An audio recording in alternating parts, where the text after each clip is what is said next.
Chers amis, chers frères et sœurs, cet homme avec les lunettes bleues, c'est Jean Dietz, le pasteur de l'Église protestante unie de France, qui est actuellement à Vincennes et qui veut partager avec vous, en ces périodes de confinement, quelques propos, quelques réflexions qu'il a pu mettre en place pendant cette semaine.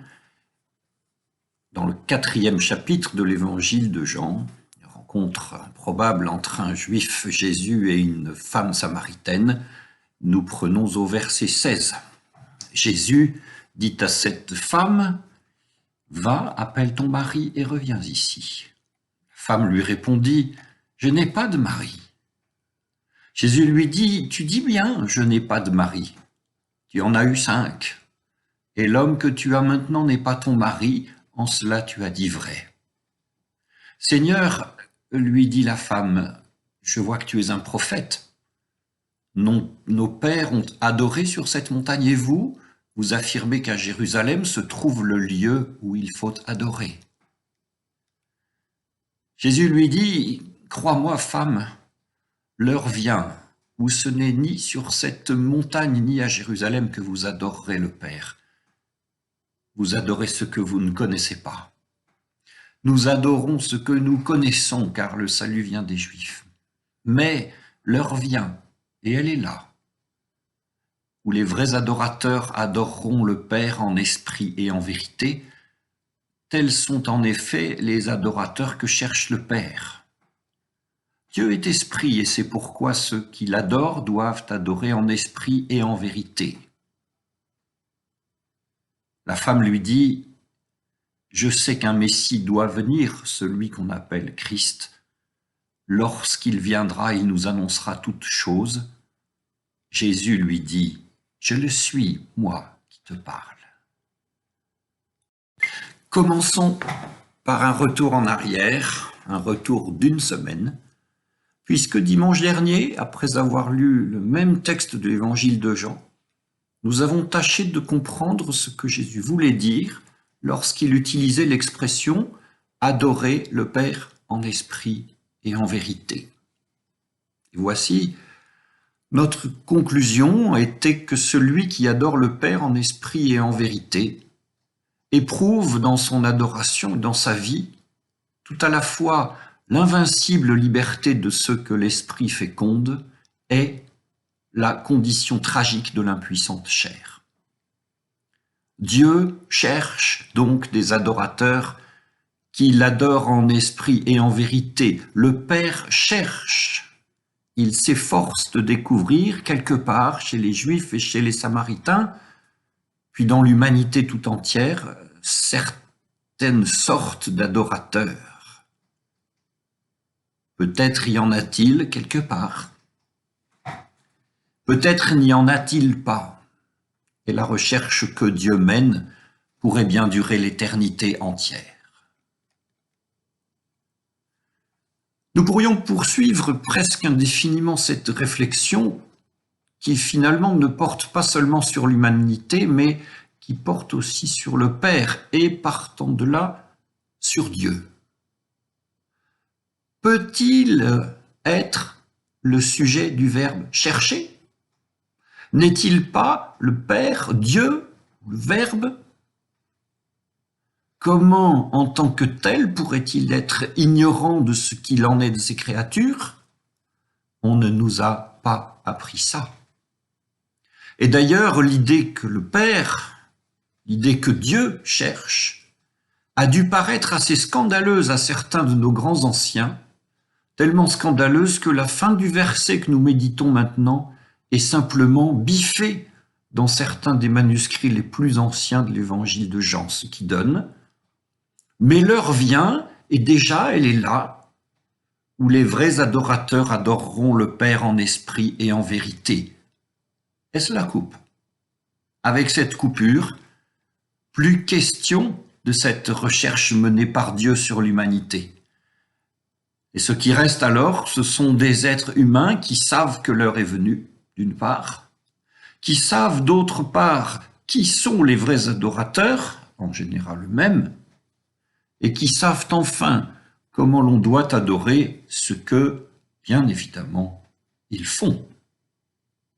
Remarquons, à cette enseigne qu'en évacuant la question théologique, on évacue aussi la question anthropologique.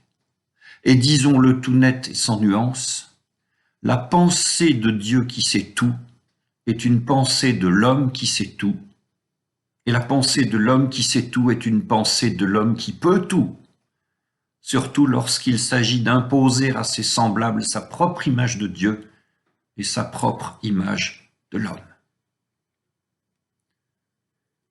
Le Père, Dieu, cherche donc des adorateurs qui l'adorent en esprit et en vérité.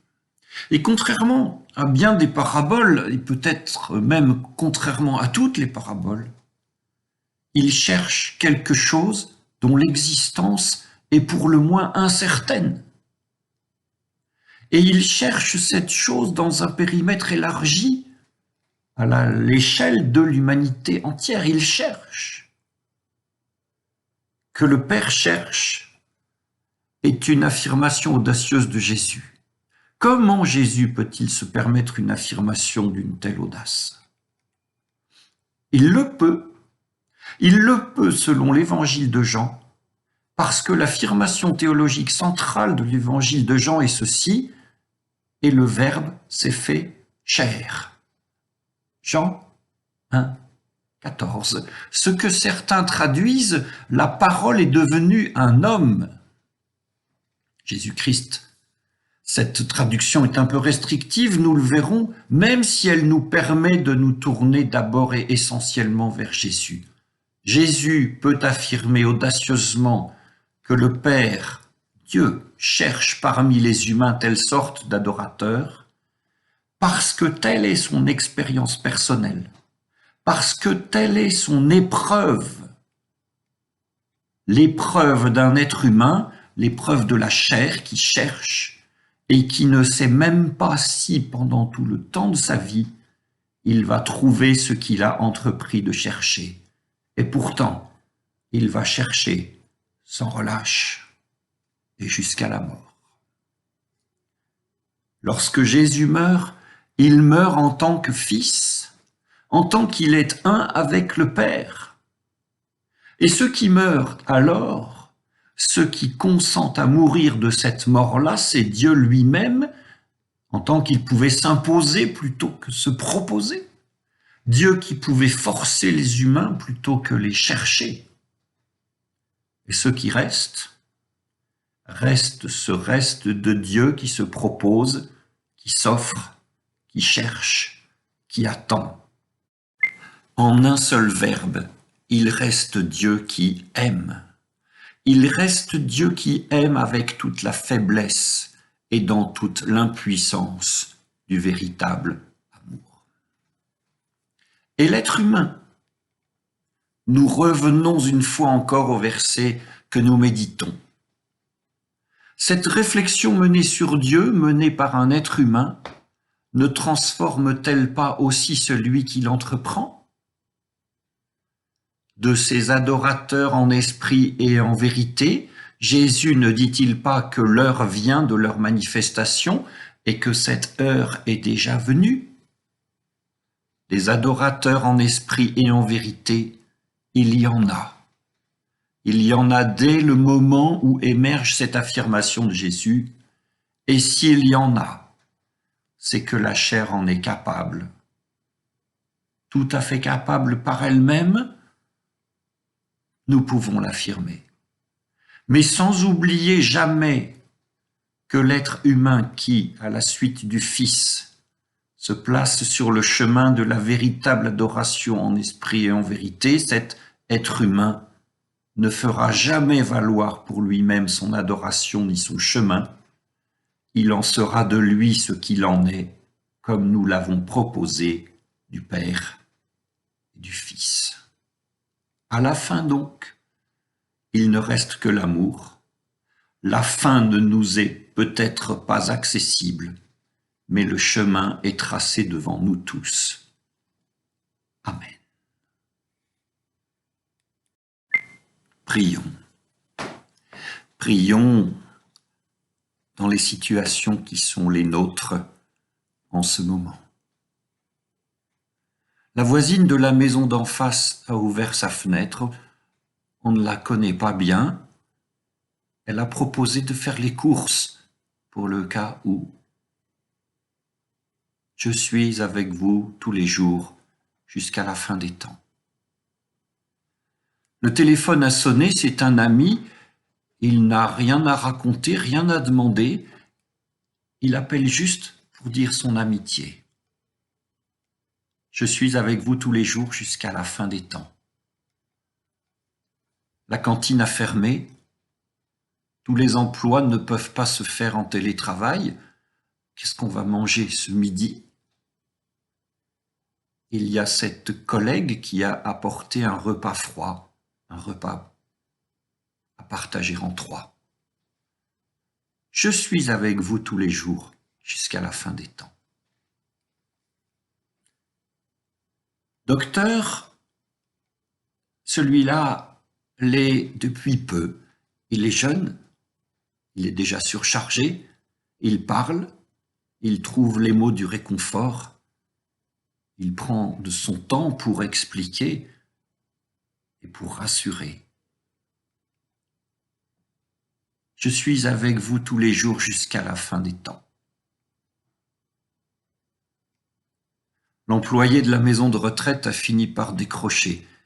Excusez-nous, on a beaucoup à faire. Bien sûr, madame. Est-ce que ça va, ma maman? Oui, madame. Votre maman, ça va aller. Soyez tranquille, on s'occupe bien d'elle. Je suis avec vous tous les jours jusqu'à la fin des temps. Zut, je rêve au volant et la priorité à droite. L'autre automobiliste s'est arrêté, il a fait un gentil signe de la main. À un autre moment, en d'autres temps, il aurait klaxonné ou hurlé des noms d'oiseaux. Je suis avec vous tous les jours jusqu'à la fin des temps.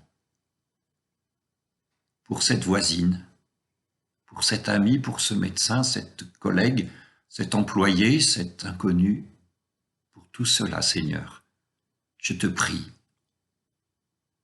Et je te prie aussi pour celui qui a peur, qu'il colporte l'ignorance et la bêtise, qui choisit le pour soi plutôt que le pour autrui. Pour celui-là, pour celle-là que je suis parfois, Seigneur, je te prie, en ces jours si lourds, donne-nous un esprit de sagesse, dirige et sanctifie chacun d'entre nous dans ses actions. Fais-nous garder en pensée, en parole et par action la promesse éternelle de ton Fils, notre Seigneur, mort et ressuscité.